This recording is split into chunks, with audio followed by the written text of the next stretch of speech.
those who are going to fully watch this recording later, a very, very warm welcome to the very first virtual presidential panel through IC3 Live this year. I know many of us are going to miss the opportunity of being together in Delhi. We were expecting to be 2,000 people this week and next week in Delhi. We had 10 host schools prepare. We had a lot of work going on. But although we don't make it in physically this year, we've got lots of great programming still available, and we are connecting with all of you energetically. So thank you for being here. We can sense the energy and the excitement. I have to say that these last 5 months, although we've all been cooped up at home and, we've had all of these challenges, but our motivation and our commitment to bringing career and college counseling to every school hasn't diminished even one bit. In fact, we are even more inspired. The IC3 Live engagement now is in 70 plus countries. I hope some of our friends in Africa and in Europe are joining us as well, or will watch this later. But I just want to say that we are now in 70 plus countries. There's lots of great programming. We have we have several large events throughout the year planned, and we have a big IC3 festival coming up in December. I just wanted all of us to be aware of that. But for today, we have the first presidential panel, and I know the level of exhaustion we have with webinars. So I want all of us who are watching this, really, for me, to raise their right hand and take it right at the front. Stretch your right arm right at the front. Raise your right arm right up. I want you to then bend your elbow and then pat yourself on the back. You made it to another webinar or so-called webinar. God bless everybody who joined us. Because after 5 months of watching the screen, I would have imagined that we would all have, we need shrinks, all of us, to just deal with all the screen time that we've had. And so, congratulations for being on one of these. But I want you to know that our panelists are a group of rock stars who are going to have a conversation. We don't want to, speak at you. We're really here to have some fun, learn. And we'd really like you to grab your cup of tea, coffee, your soup, or your salad, whatever you do before dinner if it's getting dinner time for you. And really engage with us through this next hour and 15 minutes. And in fact, continue to engage with us through all of the IC3 presidential panels and keynotes that we will bring to you at this time throughout the year. I wanted to begin with introducing you to our moderator, and a very dear friend who's going to lead this discussion today for us. And she will then go on and introduce the other panelists. Michelle Whittingham, Michelle looks unique with the nice IC3 sofa in the background, but she's now the chair of the IC3 Presidential Forum Committee for 3 years. It was love at first sight for Michelle. She came to IC3 in 2017, and since then has been one of our inspiring leaders within the IC3 family. And on behalf of all the 300 plus volunteers at IC3, including Vanita ma'am who's joined us, and Michelle, I just want to welcome all of you today. I'm going to have to do some formal work, so let me read out a little bit about Michelle. She's been in enrollment management for 26 years. So for all our university and school colleagues joining us, she's been the Associate Vice Chancellor of Enrollment Management at the University of California, Santa Cruz for 13 years now. And I can tell you that, she's passionate about what she does. She's made huge contributions for all of us here at IC3. She cares deeply about young people, about students, about their transition from school to university. And she serves. She's in the middle of fires in California. She's been relentless in the preparation, and I just want to acknowledge that, there's smoke and smog all around in California. The campus that she's at had to be evacuated, and she's still here. and her leadership continues to inspire us. 5 a.m. in the morning, today it's 6:30, so it's really late for Michelle. It's almost lunchtime, but she is typically at 5 a.m. With us. So I just want to make sure, I just want to say thank you, Michelle, for doing what you do. And I'm going to hand over to you for what is going to be a fabulous first presidential panel. Thank you very much, everybody, for joining us. Please keep your questions coming in the chat box. Thank you. Thank you so much, Ganesh, and welcome, everybody. I just have to share my gratitude for IC3, which means for every single one of you that we refer to as the IC3 family, because especially during a year like this, all of you fuel my heart and soul that gets me from one day to the next, which may be a little bit of a theme that you'll hear throughout today. But I am so excited to welcome all of you to the very first virtual presidential panel, Nurturing the Next Rung of Leaders. I'm very grateful for Zoom, YouTube, as well as Facebook that allows us, all of the IC3 family around the world together during such a situation that we're in. I do have to be honest, my heart is broken. It has been broken for a long time. And while we need to focus on gratitude, I think it's okay to not be okay during certain times. So I would so rather be there in person with all of you. And so all of you joining us, certainly many throughout India, but ideally we have Asia representation. I know that we have colleagues from Europe as well as the Americas and possibly from Australia. And I really hope some of our colleagues from Africa have also been able to make it. If you could all do this with me, my goal is just to really kind of envision for the next hour or so that we are together at the British School. So all of you are in the audience at Vanita's beautiful school in New Delhi. And so if that's okay with you, I'm just going to be here and engage with you as if we are all joined together and we've all given our hugs and we're all getting our tea for the evening, if that's okay with you. For all of us on the Presidential Forum Committee, we really felt strongly that this theme, nurturing the next rung of leaders, would be ideal for the situation that we've been facing, as our future is truly in the hands of the next rung of leaders. And collectively, you know, my feeling is it's our responsibility to do the very best that we can to mentor, to share the good, the bad, and the ugly, we have to be honest, to help guide our future leaders for truly the vast uncertainty that lies ahead. And I don't know about you, but last year at the IC3 conference, or even 9 months ago, we would have never imagined that we would be so good at a lot of these virtual platforms. So I do hope, like Ganesh mentioned, you're able to really join us today. We have many university and school leaders, in addition to counselors, joining us again from all over.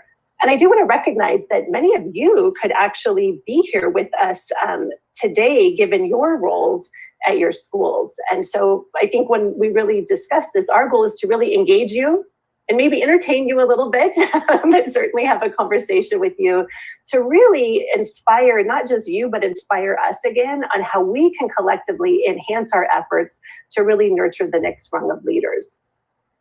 First, I'll be sharing a bit about each of my colleagues that are joining us today, but I do want to encourage you, if you want, you can go to the IC3 Live page and actually read a little more information. And if you have questions, I see some of you in the chat are posting some information, and our colleagues from IC3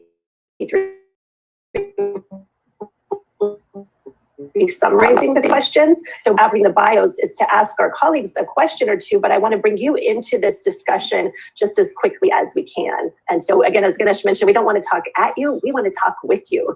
And so at this time, I'm really pleased to introduce my three colleagues who are here with us today.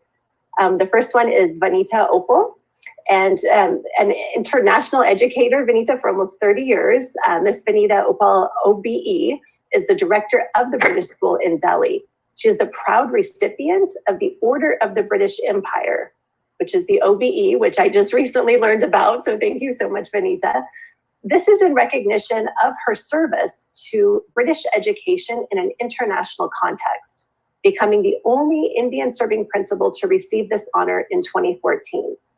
Under her leadership, the British School New Delhi has won multiple prestigious awards, including the top British International School of the Year Award in 2018. She is also recipient of the Woman Achiever of the Year Award in 2009, which I am not surprised at all, given what I've learned about Vanita.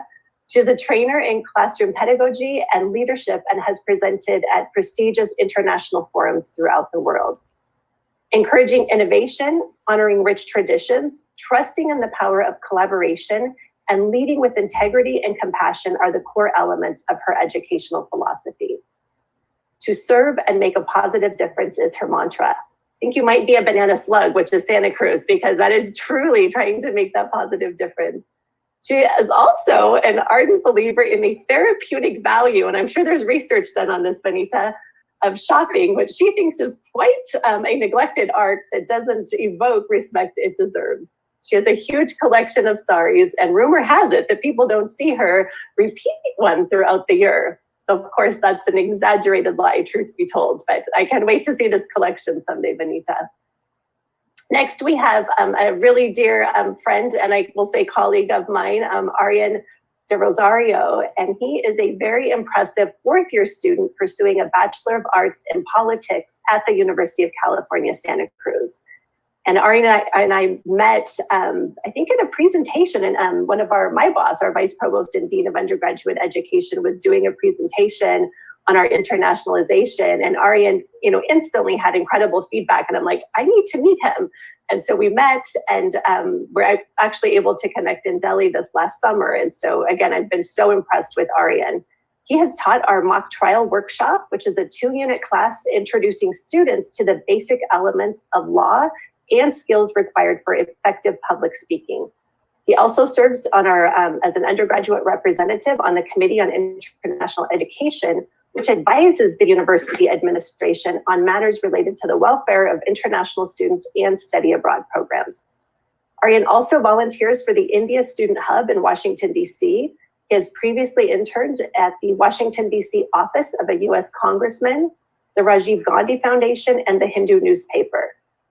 What I also learned about Aryan is he is an avid golfer and has spent time this summer in Delhi playing golf nearly every day. I think you and my sons are connected with this because I never see them, no matter if there's fires or not, they're trying to get out there. He's also very politically inclined, especially in matters of foreign policy. And so Aryan, our future is going to depend on you, so no pressure. And I will look at them. Sometimes I want to look sideways because I'm envisioning on the couch next to me. Next, we have our third panelist is Professor Anthony Smith. He was appointed Vice Provost, Education and Student Affairs at University College London in 2002. Professor Smith takes the strategic lead for all matters related to education at the undergraduate and postgraduate levels and the wider student experience.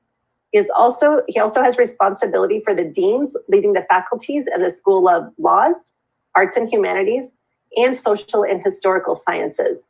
I don't think you're a bit busy at all, Anthony. Prior to his appointment at UCL, he was principal and dean for 6 years of the School of Pharmacy, University of London.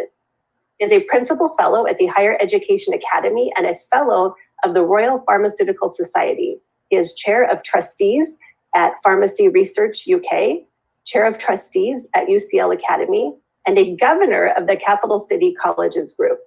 He is a fellow of the Royal Society of Arts. And I recently learned in a conversation with him that he was published in Times Higher Education, so you might have to look this up. The title of his article is Sigh, Another Day, Managing the COVID-19 Crisis from the Kitchen Table. And here he is today joining us from that very kitchen table. And I understand when he's not leading a crisis from the table, he is quite a cook. He shared that I think we should be following his Twitter account as @AnthonySmithVP. And then we can see what you're cooking up next, Anthony, because we hope to be able to test some of those if any of us are over your way sometime. Like I say, Michelle, thank you. The kitchen is right behind me.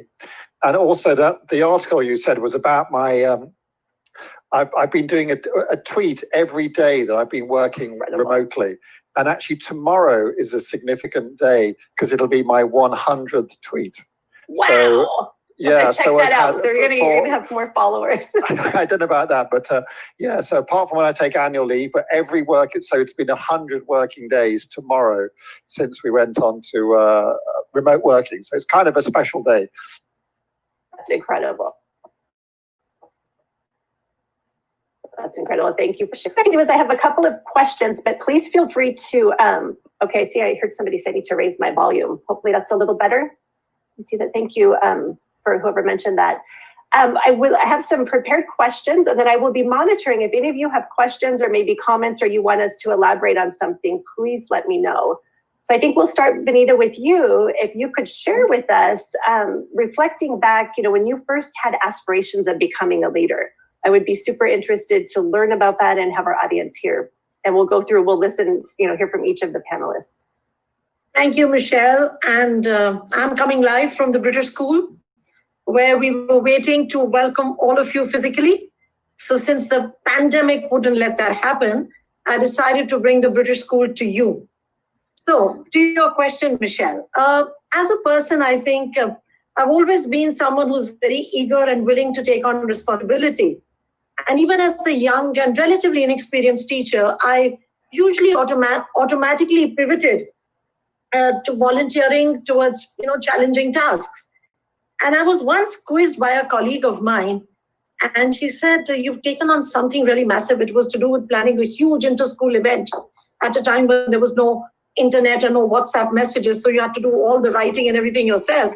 And she said, why on earth are you doing it? There is no title, there is no money to this, and why are you just killing yourself over it? And I think my answer then and my answer now hasn't changed, that I'm enjoying it, I'm learning, and what I learn will be mine to keep and to share.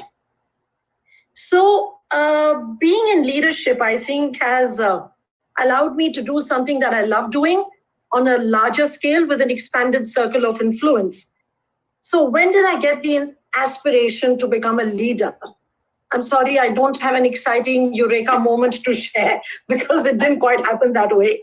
Neither was there an action plan or a pre-designed timeline that by 35 I should be there and by 40 I should do that. I didn't have any of that in my head. So I think for want of a better word, my leadership journey was organic. And I think to a large part, it was goaded on by colleagues and leaders, my superiors, who probably saw something in me which I never saw, right? And they continue to push me on to take on bigger roles.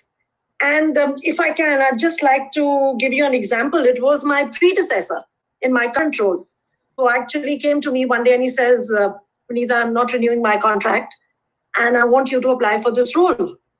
And I said, no, my job here is not done. I'm still happy doing what I'm doing. And this is basically in my head, I thought, not ready for it. But I obviously won't say that to him. And he's just turned around and said to me, he said, no, I think you should. I think you're already doing a part of the job. And I think you need to raise the bar of the interview. And I was a bit taken aback because in this very matter-of-fact way, he's paid me this huge compliment. And then when he saw that I was humming and hawing, he just sat me down, and I think he gave me one of the best pieces of advice I've ever received. And he says, you have to have self-belief. Stop undermining yourself. And he says, I'm going to say this once and remember it. He says, there will always be people who will doubt you, doubt your ability, doubt your decision-making. He says, don't ever add yourself to that list. Don't. Go forth. Great advice. Great advice. And of course, I didn't believe it till the time I actually got the job. And then when that happened, it is another predecessor of mine called me a reluctant principal. So in answer to a question, this reluctant principal, I think, then went on to build great teams, nurture even greater leaders, whom now it is a privilege to lead. And I think therein, my leadership philosophy actually got honed. Because leadership actually, Michelle, and I don't know whether Aryan and Anthony would agree with me, is a social process, right? It's about influencing others to become better because of your presence and ensuring that they remain better in your absence. So it's about, creating that ability, that environment in which everybody can grow to their potential and become even better than what they thought they could become. So an initial desire to be a fixer, solve problems, help people, which is what got me into taking on bigger things, has now, I think I've grown up, hair is great, and I think now matured into a passion to mentor and coach aspiring leaders. Yeah. So I don't know whether that was a long answer or a short answer, but because the journey was very different from any other, I just thought I'd share that with you. No, that's beautiful. Thank you so much, Vanita. Now, Aryan, I've been, again, so impressed with you, and I always describe you as a student leader on campus, wise beyond your years. And so I'm really, really interested, because we haven't, just so the audience knows, I'm hearing this for the first time, as all of you are. So Aryan, can you share with us when you first had aspirations of becoming a leader? Thank you so much, Michelle, for your kind words. I really don't think I deserve them. And I just want to say that Vanita's story is so relatable, because I never really had any aspirations for leadership. I never really, in fact, I hate being called a leader or being seen as a leader. Because when you're seen as a leader, people want to give you responsibility. They expect you to take on the responsibility. They expect you to manage everything and manage everyone. And that began quite early for me at school. And I never really put myself in a position where I wanted to be the leader of my art project or the leader of my science project, but it just landed up being that way. And when I was a kid, my father used to say that, Aryan, you have slight OCD because you're obsessed with getting things done, and you expect other people who are working with you to also get their work done. And if they don't get their work done, you go crazy. You feel like you're just losing out, and that your grade is going to be bad and you're going to get an F. And I used to have these palpitations and this stress. And so, like Vanita said, people saw her as a leader. And I think the same thing happened to me in many ways. And the first time that I was really pushed into a leadership position was in class 12 at my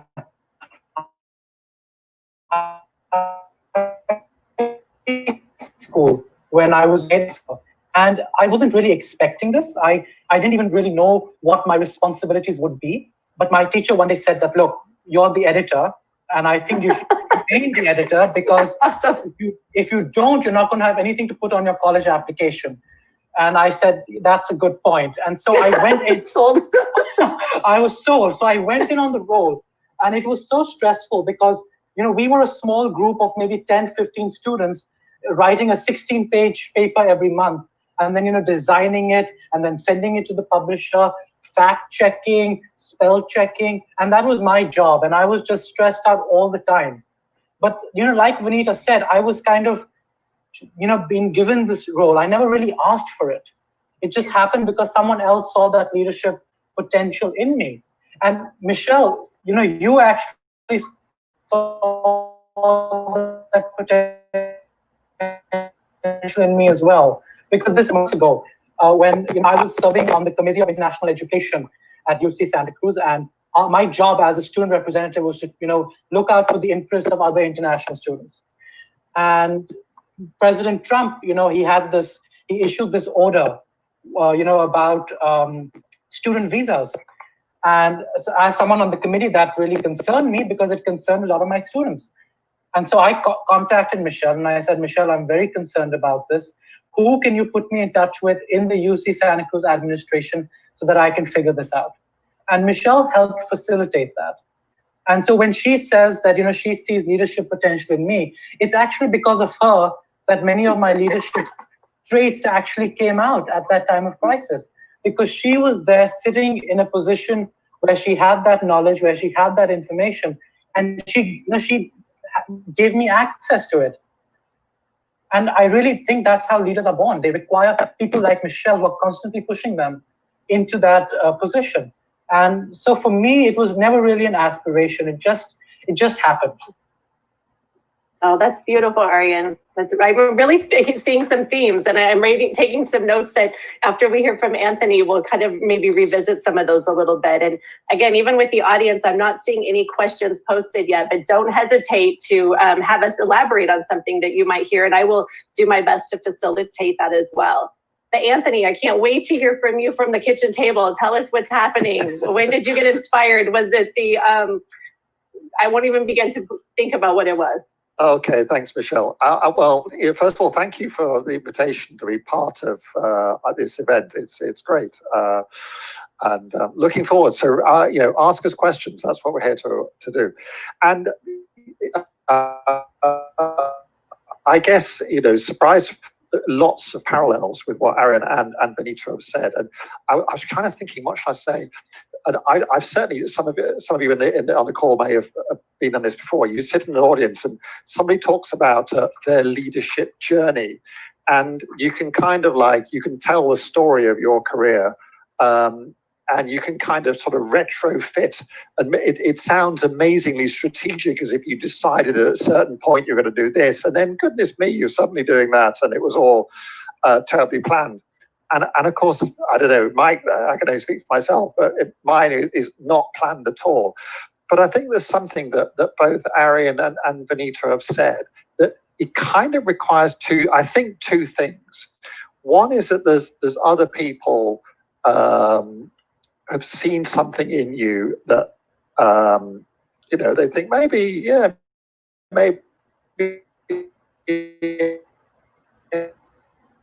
Anthony could do that. Having been presented with opportunities, and you might be going out and finding them, or they may be presented to you. And then there's something about you having to say, am I going to grab hold of this opportunity, which may involve some risk, and you've got to think about that. So for me, I suppose I would kind of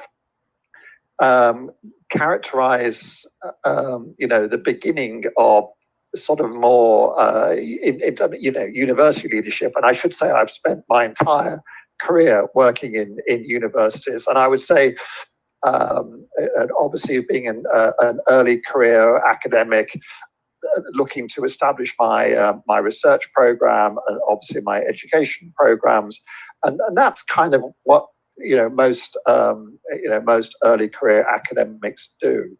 And then the opportunity that I think I definitely can, as I look back, I can see that made a difference. The opportunity for me was to lead the department of which I was a member of. And I was relatively young at the time. And unlike everybody else who'd been head of department, I hadn't yet been promoted to professor. So I was, in the UK system, I was a senior lecturer, which is like the mid or associate professor kind of grade. And so there was that opportunity that was a dean, a wonderful person who is quite a famous astrophysicist, Dame Jocelyn Bell-Burnell, who was the Dean of Science for my faculty at the time. She taught me about taking on the headship of the department, and which was pharmacy and pharmacology. That's my background. And I think that was 2002, and that kind of really sort of opened it up about, there were really tough times, and there were some difficult characters to have to work with, and not least of which some who kind of was saying they didn't want to be head of department, but they did really. And so they kind of made my life quite difficult. And so, but that was the way in which you could begin to see a kind of a different dimension to what you do every day. I was used to, I've got my research group. It was lab-based. I'm a microbiologist, and I'd got my teaching. But then suddenly this whole new dimension opens up, and it's from there that you can start to, I can sort of plot that my career took a slightly different direction. And the thing about seizing opportunities,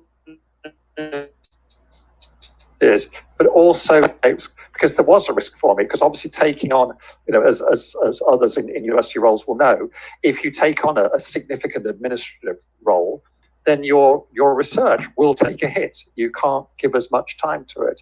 And so the risk for me was, well, what would be the impact on my research? Would that then affect my chances of moving on? So I think it's something about it's about that question about being excited to take hold of opportunities and kind of see where it goes, is sort of how it feels. And I suppose, you said the question about, what's inspired you. And again, this is a bit kind of retrofitted, which I said I wouldn't do, and I'm going to. But you know what? It's easier to ask for forgiveness than permission. So that's another key message. Exactly. But we're all of us variously involved in education, whether it's primary or secondary or further and higher. And of course, the thing that we've got is that, you know, we don't have to worry each day whether we make a difference with what we do and with what our institutions do for the lives of young people. And I think, you know, knowing that is fantastic. Even when, you know, you get more than the occasional tricky day, and we've had a few of those, have we not? They're plentiful this year. It kind of, you know, you do think, you know, you have that really strong anchor or sense of purpose about what are we trying to do. You know, we're trying to enhance the life chances, help young people achieve their very best, and that's without getting a bit too sanctimonious. That is a really important thing that all of us, in whatever part of education that we're involved in, that we do. So, but it was that thing. So opportunity, kind of going for it, recognizing there's an element of risk. I think that's what I would characterize. But also, it's also a bit of, you know, luck and serendipity. Things just happen to come at, you know, you know, the perfect job doesn't necessarily come your way at the time that might be just convenient for what you think. Well, you know, if you try to put a bit of a career plan together, it often falls apart because, you know, jobs just don't happen and opportunities just don't happen. So I think there's a strong element of luck in all careers. I think that luck element is really interesting, Anthony, because I love sharing, you know, even my story with the next rung of leaders, because I think a lot of, I call emerging leaders, have this idea that we have this straight pathway. If you are a leader, and leaders are at every single level. And I think that that's something, sometimes I lead, sometimes I follow. So you're constantly shifting. But I think it is fun to share your story. And I'm almost maybe a little bit embarrassed to share a little piece that came with me. I think I had a lot of similar ideas, but I'm going to confess with all of you, and this might be good, bad, or ugly. You can decide which category that goes into. But I think I was similar. I was really curious about things and what happens next. And then honestly, you know, I saw leaders in different roles, and I honestly thought, well, if they can do that, I can do this. and so, you know, Michelle, very often you see bad leaders. You see bad forms of leadership, bad examples of leadership, and you say, oh my God, that has to change. Yes. You know, can't live with that. I mean, if I was there, I'd do it differently. Well, and I think that's a responsibility that we have when we see. And you feel that there is, like Anthony was talking about this, there is a moral purpose. You've got to get it right for young people. So I think you get inspired by the good and the bad. Yes, thank you. Thank you. Thank you. Oh, thank you. Well, and I think one of the themes, and Rajika has posted a question that I think ties right into this topic. So again, I want to pull in the audience as much as we can. And Rajika asks, what thoughts do you have on how to tap and encourage leadership potential amongst those who don't have easy access to various resources and connections? As the saying goes, talent is universal, but opportunity is not. So I think we spoke a lot about opportunity and providing opportunities for individuals. And I think when we identify talent, how do we as leaders provide those opportunities, but especially for those who don't have easy access to various resources and connections? Are there thoughts that any of you have related to that, Benita? I think there is nothing that you can do that's going to make a difference if you don't contextualize it. Mm-hmm. So we can sit and pontificate and say we'll create leadership structures, we'll do continuous professional development, we will mentor and coach, and wow, we'll have amazing leaders at the end. But what if, as Jessica points out, you don't have that access? So then the responsibility becomes even more to create that access, to create those opportunities. And like you said, Michelle, just now, it doesn't have to be linear. It doesn't have to be a linear path. I have firmly believed that every teacher, every student is a leader in his or her own right. And at times it's just creating those small opportunities, building that cycle of confidence, even if it's with small things, but they have a much larger cascading impact on a person's self-esteem and confidence to take things further. And like Anthony says, that you know, I always believe the harder I work, the luckier I got. And so that, it's not always like it's also what you do with that opportunity. And people who are talented and have it in them, they might need somebody to goad them, nudge them. But very often it's also about creating. So I think that opportunity, and that is so contextual. We were talking about this digital divide in India, and there is this huge inequity of access, right? And you have to see the stellar examples that have come up, how innovative people have got to create that equity of access. So I think the context is key. The principles may remain the same. Yep. The principles may remain the same, but you have to contextualize it. No, that's great. Yeah, I totally agree, Vanita. And I think in this area we've got two responsibilities, because we have, because of the positions we've got and the things that we do, we can create opportunities, create those moments of opportunity. So that's actually the easy bit. You can easily just have an initiative, sprinkle a little bit of resource around, and you can create opportunities. The hard bit, but is to then make sure there's equality of opportunity, equality of access to that opportunity. You're not just feeding those that can kind of elbow everybody else out of the way, and how do you make sure. You need to make sure that you are reaching out. You're not creating structures that favor a particular. I don't know whether it's gender or race or whatever.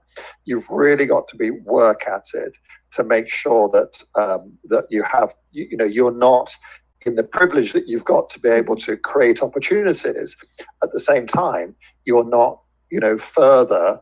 Widening inequalities. Clearly, you've got to be looking to close that down. And I think that's where you start to think about, don't you?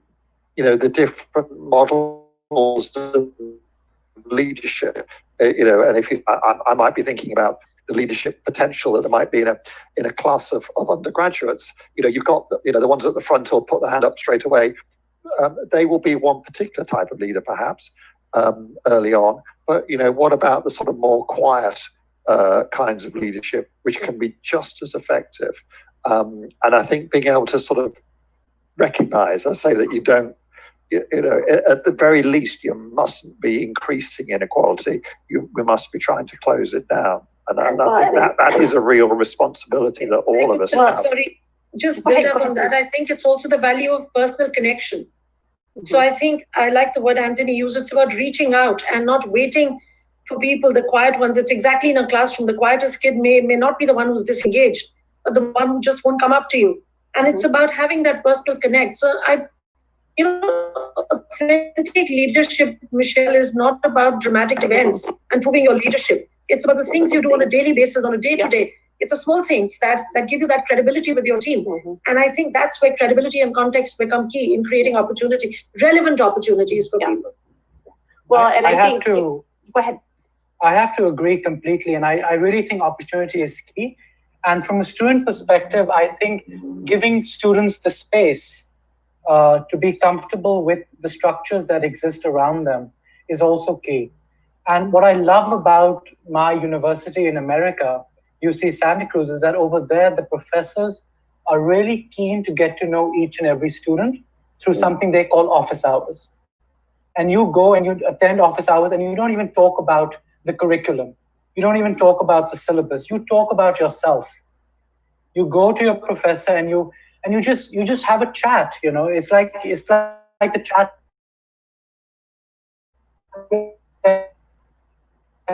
having right now. Really important at university, and I had those chats with my professors. They started reaching out to me later on, as Vanita and Anthony said, to identify the students. And they reached out to me. They said, Aryan, I just read this internship in Santa Cruz that I think would be perfect for you based on our discussion a month ago. And I said, that's amazing. That they remembered what I told them and they actually cared enough to, make a mental note. And then in the future, when something came up, they got back in touch with me. And I just think that's really key. Opportunity and just giving the student the space to be comfortable, to to reach out to those opportunities and to reach out to professors and their teachers and, the leaders in their own community?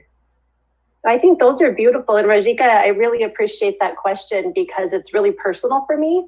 I grew up with my mom and two sisters, and we were below the poverty line. And went to public schools, which were great. And I think many places that people who don't have different resources or connections, which I lacked both, don't feel like they belong. And so whether that's in a school setting, whether it's a university setting or a meeting room. And so I think, again, identifying the talent, seeking, those opportunities. And I think when you believe in somebody, one of the key messages I hear, we have to be maybe even more overt about how we believe in individuals, because I'm finding myself reflecting here, like I'm thinking of so many different people and team members on campus that I know they're awesome. And I'm like, have I really told them that lately? And so again, I think all of us, I love the theme and the threads that are coming through this. I think related to this, and I think we've hit it, I'm kind of interested in two questions that I'll let it, whichever one inspires you. And Anthony, you kind of went to this one about what inspires you on a daily basis. And I think that we all have to be with the right fit of where we belong as professionals and the purpose, like often the purpose drives us. But I'm really interested in hearing for others, and I might weave these two together, thinking about where do you draw your strength and style each day? And oh my God, especially in the last, 9 months. But also if there is something connected to mentoring, I'm really curious, if there's any connection with that, or if there's no more to add to what inspires you, really thinking about the mentorship. I want to make sure that we address both of these. Okay. So Aryan, maybe we'll start with you this time.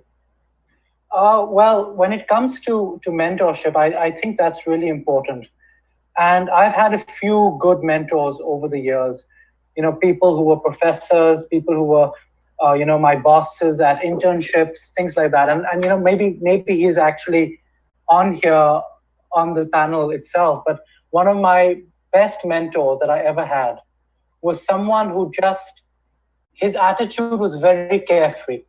And so I would come into office in the morning.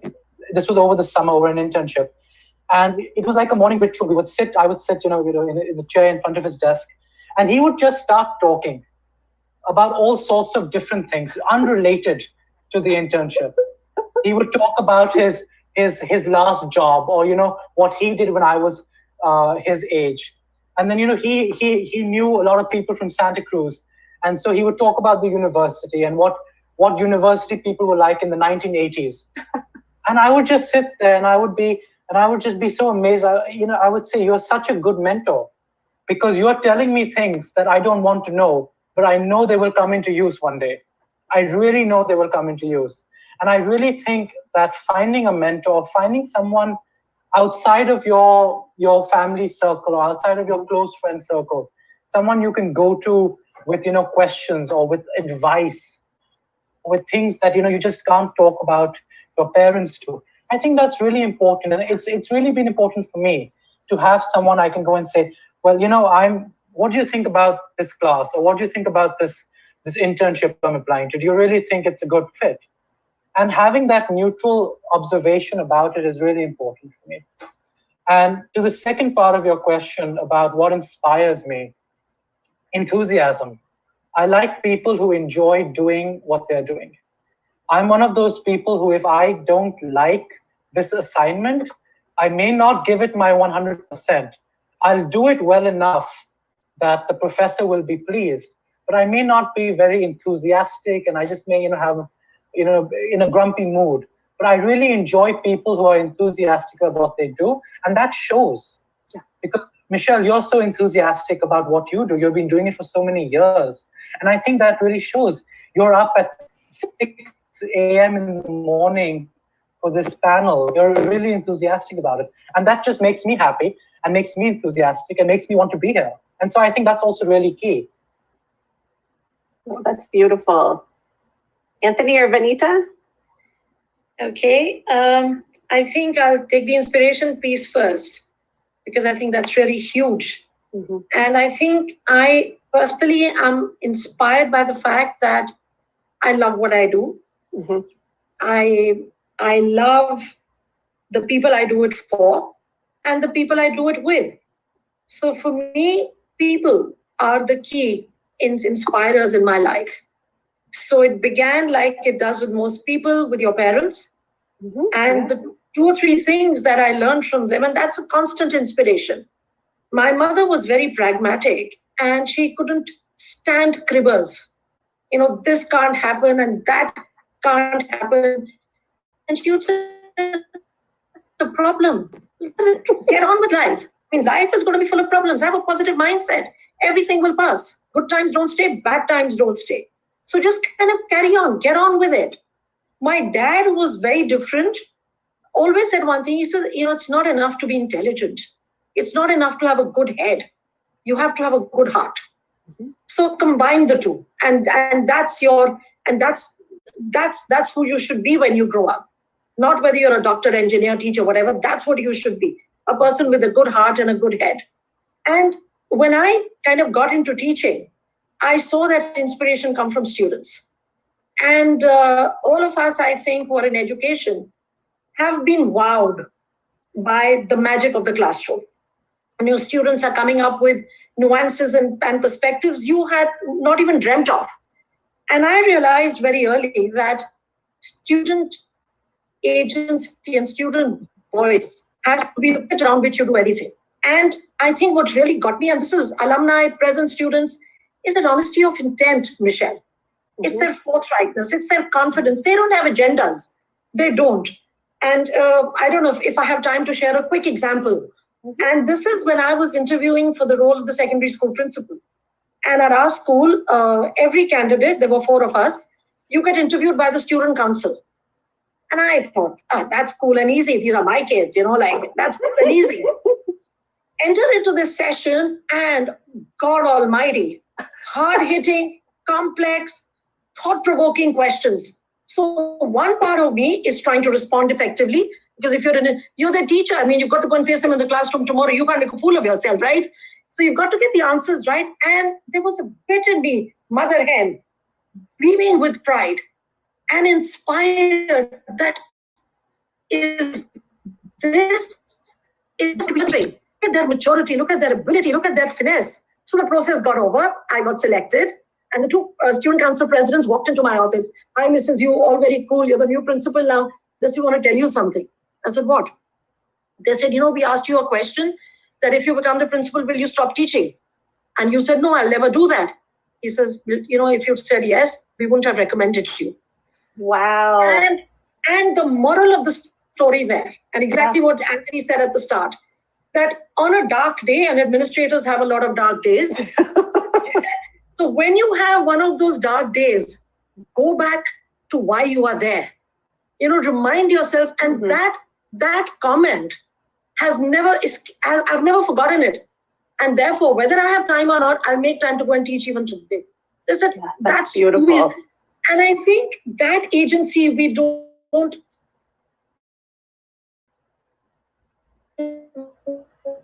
consider significant. Our TPS mentoring program for students as well. Each teacher has a mentor who's not their subject teacher. Exactly what Aryan was saying. Get somebody outside the immediate circle who's going to be worried about grades. And so I could be talking Manu losses or what Serena Williams did or what Roger Federer did in a mentoring meeting.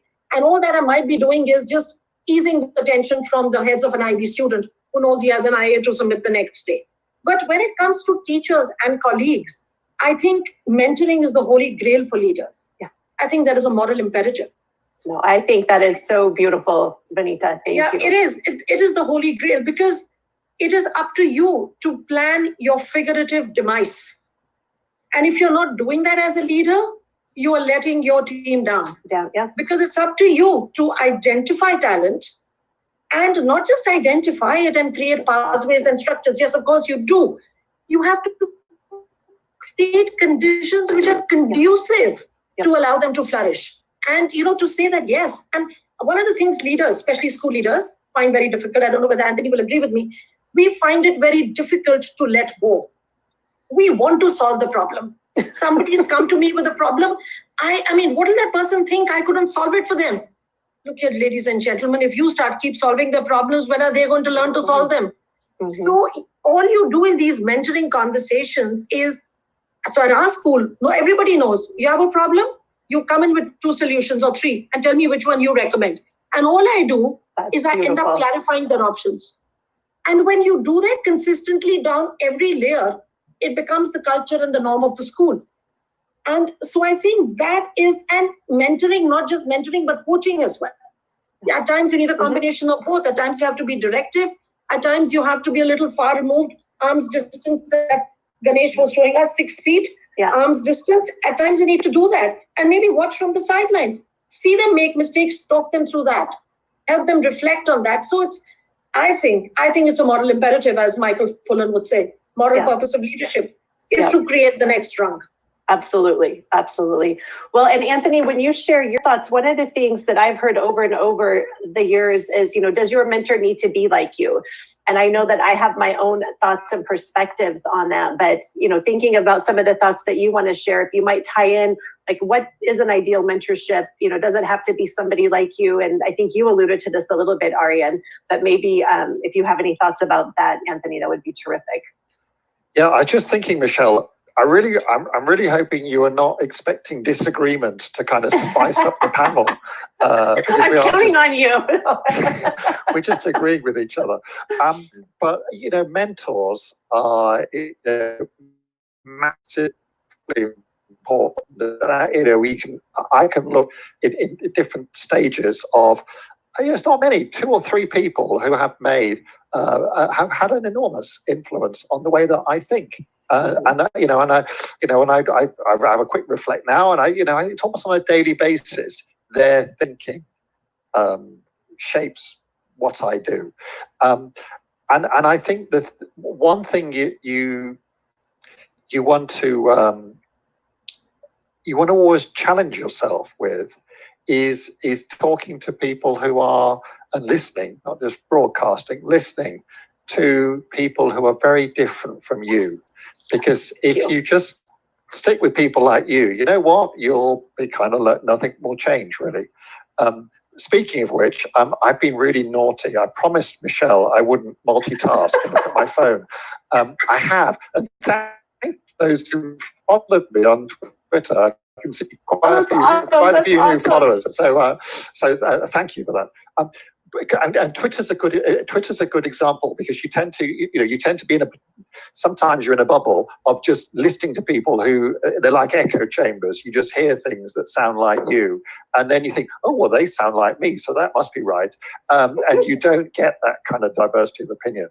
But the bit I wanted to think about in leadership, and one of the many things that I've learned from the mentors I've had the privilege to have is one, and I think both Vanita and Aryan said this, this leadership thing, it is all about people. Forget spreadsheets and money and all the rest of it, which can dominate our lives. Certainly if you're in higher education, as I suspect it is, even if you let spreadsheets rule your life, the first thing you would see is, well, actually, where do we spend most of our money?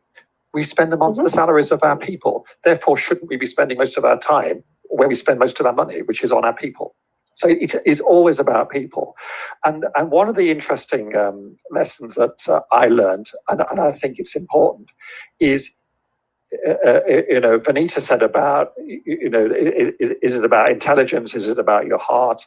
And I would say, and I genuinely don't think I am, is don't be frightened of intelligent people. It happens that great schools and great universities are full of really intelligent people. Don't be frightened about them, and don't be frightened about people who are better, more intelligent than you are.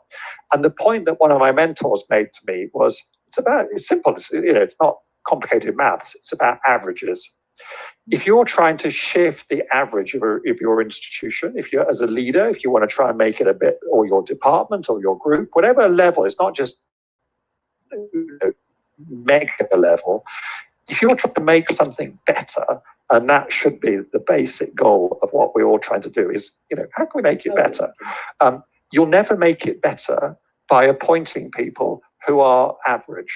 If they sit on your institutional average, you know what? They won't make you better. And if you appoint people who are below that, you definitely won't make it better. You will only shift the average about appointing above average people. So there's something, I think, for leaders to really think about, really put the effort into appointing great people and then supporting them.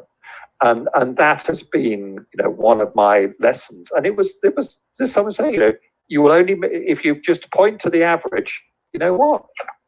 The average won't change. You've got to appoint above average to improve. So I think, and the lesson there is, it is actually all about people. I'm sure the schools and colleges, we tend to have, let's call them heated conversations, or we have them about buildings, and about estates and space and all that kind of stuff. But actually, what really matters is getting the people right. And then as a leader, it's about what are you doing to help those great people that you've had a role in appointing to be really successful and to develop their careers. Because if they do that, then you will see the organization for which bear some responsibility. You will see it improve. And I think that's what I got from one of my mentors. And so I think you then think, as you start to be, I suppose, go into more senior positions, and have a duty to there's payback. So when people say to you, they might not be so formal to say, will you be my mentor? But is there somebody that you have a cup of coffee with, ideally, really, rather than virtually, and you just talk about how things are going? Maybe every 2 or 3 months or so that you're in touch with them and give them some help and advice. The other thing, which I'm kind of just to finish off before I let Aryan have a go, is they're not mentors, but I think the other thing that's really important, and I've been privileged to have some really good people working alongside me who can be the real kind of, I don't want to say inner circle, because sometimes that can imply a kind of a clique, but you need people who can say to you, whether it's Anthony or Vanita or Aryan, you know what, I don't think I'd do that if I were you. It's just to have people who you have got that sufficient level of trust with, that they can tell it how it is. And if the fact actually are not quite on top form one day and your idea is a bit ridiculous or balmy, they're going to say, you know what, Anthony, I don't think you should do that.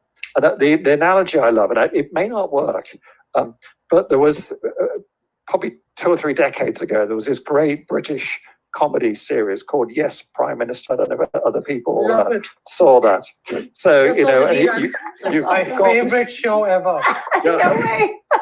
You've got this civil servant who's Sir Humphrey advising the Prime Minister. And I love it when he, in a beautiful, of course, understated English way, says, brave decision, Prime Minister. And you need someone who will say, brave or courageous decision. That's just code for that's a bad idea. I don't even walk that road yet. Oh, that's awesome. So having people around you who can do, who there's a real level of trust. They're not quite in the same role as mentors, but they're also important. And that circle of trust, isn't it? Yeah. It's that circle of trust. Exactly. It's that circle of trust. And I think the pandemic, if we didn't know that already, the pandemic has told us, all your fancy campuses are lying locked away. Who is actually bringing normalcy and hope to the students in your care? Yep. It's your teachers, it's your professors. Absolutely. And as Jim Collins says, you have to get the right people on the bus. You have the right people on the bus, and it doesn't matter whether you're taking a detour or not, they'll get you to where you want to get to. So people are the key piece. Absolutely. Well, I think also it's about teams. It's again about if your mentors are like you won't get much benefit from them. They'll be like you. But it's also about teams. And I'm people who know me on the call will smile because they know absolutely I'm not a sporting person at all. But I quite like, and again, I got this from one of my mentors. One of my mentors was really keen on sporting analogies. And do you know what? I don't even know who's top of the English Premier League. That's how bad I am. But they didn't get there by having 11 strikers or 11 goalkeepers. Yep, they exactly. had them by having a team that did different things. Very different. The other sporting analogy. Well, I do want to, if I don't want to cut you off, but I think I'm going to use the moderator privilege. Yeah, go on then. Only because I want to do a time check. We have about 15 minutes left and a couple of questions that haven't been answered yet. So I want to get back. So hang on to that thought, and then I will.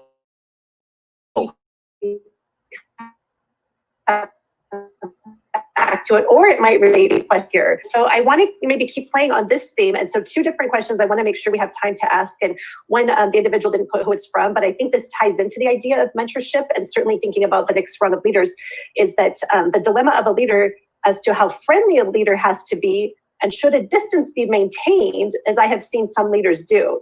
So it's like, again, how close do you get with somebody? Do you keep that distance? You know, I think when you're mentoring that next rung of leaders.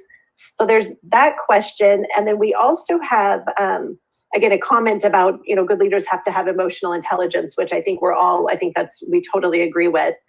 And then another question is, how do we differentiate between effective and successful leadership?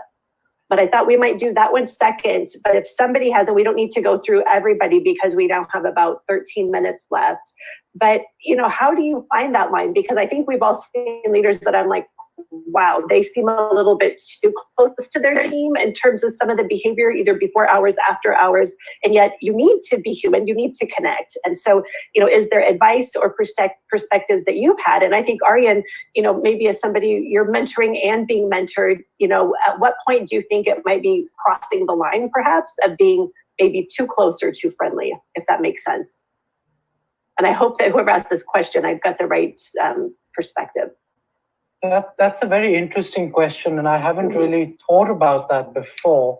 But if I were to look at some of the mentors I've had, I really don't think that we keep the relationship very professional, and we perhaps don't get too involved in each other's lives. I mean, we do know about each other's lives. Of course, you know the person, you know the person's likes, dislikes, hobbies, you know, their family members, things like that. But you really don't get involved. I think, I'm not too sure, and I think Vanita and Anthony would probably be better to answer this since they are more experienced in their leadership positions. But for me, I think a mentor and a mentee's relationship should really be about those two individuals. Correct. You know, it doesn't really go beyond that. You're there to mentor somebody. You're there to pick their brain, to let them come with the questions, and then you give them the answers. You criticize, or you know, point out different things about their solutions. Like Vanita was saying, when students come to her, she, you know, lets them have the solutions, and then she comments on those solutions. And I really think that's key. But I would be more interested to hear what Vanita and Anthony have to say. Yeah, because I think if you're not close enough, you keep a distance so you don't build that relationship. And so somehow on a continuum, there's got to be this nice middle. I think, Anthony, the nail on the head when you use the word professional. And I think that is the key driver, because that interaction has to be professional. It has to be because you are supporting somebody's professional growth, personal growth in your professional capacity as a mentor. One of the things I've seen that really has helped me is that, I mean, I've been at the school almost 30 years, right? So everybody's a friend. I know everybody, right? So how do you create that distinction that this is not a private conversation, but this is more in the realm of me mentoring you? So I've used physical space, Anthony. So if I wanted to have a mentoring conversation, I never do it. I try not to do it in the informality of the dining room or in the staff room or in the corridor. At times, those are appropriate places for a certain kind of conversation. But if I know somebody's dealing with something and they need support, I say, why don't we just walk to my office? And it's the physical space that automatically creates that environment. And I think the other thing, as the mentor, I think keeping the relationship professional is more the responsibility of the mentor than the mentee. because the mentor is usually somebody who has more years of experience, somebody who's maybe not superior in hierarchy, but somebody who has just done it longer, and therefore is your mentor. So I think the responsibility rests on the mentors to set the tone of that mentoring relationship, where yes, you can talk about a Roger Federer win, and you can talk about having a drink too many the previous night, but then you have to come back to the business of why you are, of what is the issue you're mentoring, and keep it issue-based. That's a third piece of advice. Yes. Keep it issue-based. Don't, even though you're personalizing it, anonymize it, so that the person understands that this is not me telling you specifically. I'm anonymizing and I'm making it issue-based rather than personality-based. That's what for me. I don't know if that's super helpful. Anthony, any additional thoughts on that topic, or do you want to pivot to the vision and leadership? I think for brevity, Michelle, is to say I think it's a tricky area. It's about judgment, and I think that the judgment I make, I might call it wrong, is I wouldn't tend to. I draw the line at socializing.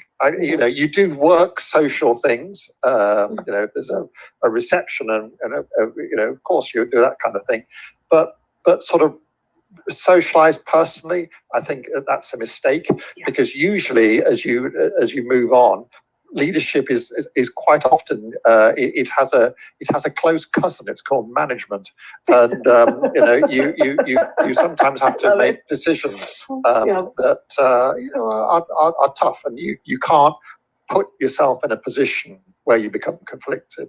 So I think you've got to recognize boundaries. So as Vanita said, it's got to be professional, and you don't cross that line. And I think socializing sort of outside of the work context, even within the work context, can be problematic. You've got to be thoughtful about it. No, I love that. Definitely outside. And your statement that leadership has a close cousin called management, I'm going to steal that line. I think that's absolutely beautiful. Well, what's probably close to the last question, I think, is absolutely beautiful, and it comes from Arvin. And I think we started talking about this when we were preparing to broadcast. And so the question is, what are your views on the role of vision in leadership? And how does a leader share that vision with the team to inspire them on the journey? And so I think that's beautiful, because we talked a little bit earlier that if your roadmap is too concrete, what happens when the flood comes in? What happens when this thing called COVID shows up?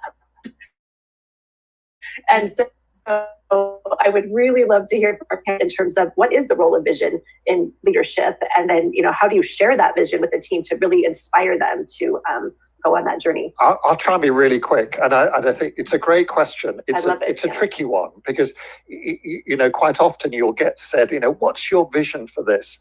And I think part of the thing about being a leader is to work with people around you, so that vision, you may well sow some seeds. But the vision, it has to be a shared one, because you know what?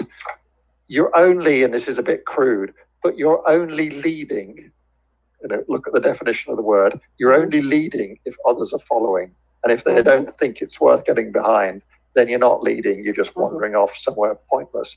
So I think, you sow seeds, and create an environment where people feel that colleagues can feel they can contribute, because if it's not shared, you're going to have a really difficult job. The people talk about, oh well, so and so, they're a really charismatic leader, and people will follow them anywhere. Don't think it's really true. People have got to feel it's authentic and means something to them. I agree completely, and I wrote this down before the panel.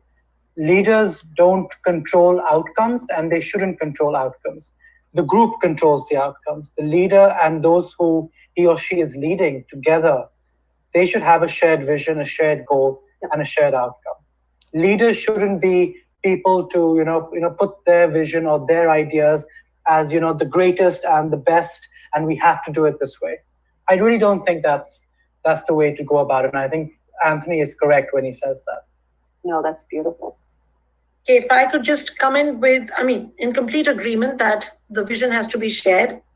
It has to be decoded and owned by every stakeholder, because otherwise it looks grand on a piece of paper. right? And it is never actually owned or embedded in the culture of the school. And to me, the vision walks together with the school culture. So even when you create that vision, it has to be a manifestation of what the culture of this organization is and what you want it to remain. On one of our CIS visits, one of the evaluators asked one of our year 10 a 10-year-old, they were just chatting with the students, and they said, so what do you think is more important, vision or mission? This is a 10-year-old, right? And just literally in the corridor. So what do you think is more important, vision or mission? And he just turned around and he said to them, Mrs. Uppal said the vision is like a North Star. It guides us. And the mission is what we do every day to make it real. And when he was giving me feedback, he says to me, Vanita, the meeting was over that day. Because if a 10-year-old can articulate that to me and say that this is what my understanding is, we have a very simple vision at school: thrive, believe, and succeed. And we don't define it more than that. You each define it for yourself. And we want to empower everyone to thrive, everyone to believe, everyone to succeed in what success means to them. And I think I agree with Anthony that the role of the leader there is to be clear here. Nobody likes fuzzy-headed leaders. Everybody likes consultation, everybody likes discussion. But there is a time when people want you to have that clarity of vision that they too can sign up to. So there needs to be clarity and there needs to be conviction. Of course, it has to be shared and relevant and all of that. But you can't do it in a fuzzy environment. I mean, my analogy with the compass, that you could be in a forest lost, okay, with a compass, and you've got lost, but you have a compass. It's telling you where you need to go. So if you don't know where you're going, where are you leading your so-called followers? So I think, and it's equally important, and just to go back to what was said earlier, that as a leader, you have to know when to stand up and speak. You have to know what are your non-negotiables. But at the same time, you also have to know when to sit down and listen. Absolutely. And I think, and it goes back to what Anthony was saying, brave decision, right? You have to have that professional integrity and that authenticity and that humility to say, yes, this idea, I don't care where it came from the food chain, is better than what I'm thinking. Yeah. And that has to be shared. And I think so. I think they both go hand in hand. Well, I think this is absolutely beautiful. And I know we've only got a couple of minutes to wrap up. And I want to kind of do a nod at least to one of the final questions that I think is really critical about, I think we've really identified to provide recognized talent. And again, really overtly expressing how much we believe in somebody by offering those opportunities. And one of the questions was, is there anything like too much opportunity? And I just want to say yes, because I don't know about all of you, but the reward for great work is more work. More work. Don't be too good if you don't want a lot more work and opportunity. My thing, Michelle, is exactly the same. It's beware the curse of competence. That's because awesome. if you're competent, your reward is you'll be given more. So being able to say no sometimes is really strategically important. I think strategic no's are This is what I said in the beginning. I don't like being called a leader or being given that definition, because then people expect you to take more responsibility. That's awesome. Well, I think go ahead, Vanita. Yeah, sorry, just one of the examples, just to counter that a bit, because we understood that, and that can be very frustrating. You don't want to be a victim of your success. Just because you're good at it, you can't be getting dumped with more work. You want to keep the quality, not quantity. And so just to give you an example, we started this program of in-house in-service sessions, right? And so in 3 years, what I've mapped, year 1, I had 18 teachers come up and want to present. Year 2, 44. This year, 68 presenters. So to me, that's a cycle of inspiration. And it's also, so what the first lot has done has inspired the others to say, I can do this too. It just means a little bit getting out of my comfort zone, and you validate that. Exactly what Aryan is saying, that you validate that talent and don't centralize it. Well, and I think we've run out of time, so I'm hoping that as we get in this last minute, I just want to thank all of my dear colleagues. This has been a lot of fun. The audience, thank you for joining us today. We hope that you've enjoyed this as much as we did, and keep watching for additional opportunities to engage. And I just really want to close with thanking you and recognizing you for the work that you do day in and day out to change the lives of truly the next rung of leaders. So thank you all very, very much. And I believe that Ashka will be ending the broadcast. So thank you all, and I hope to see you again soon. Thank you, Anne. Thank you. Wonderful, Aryan. Thank you, everyone. Enjoyed every minute of it. Terrific. Thank you. I'm very inspired. Thank you.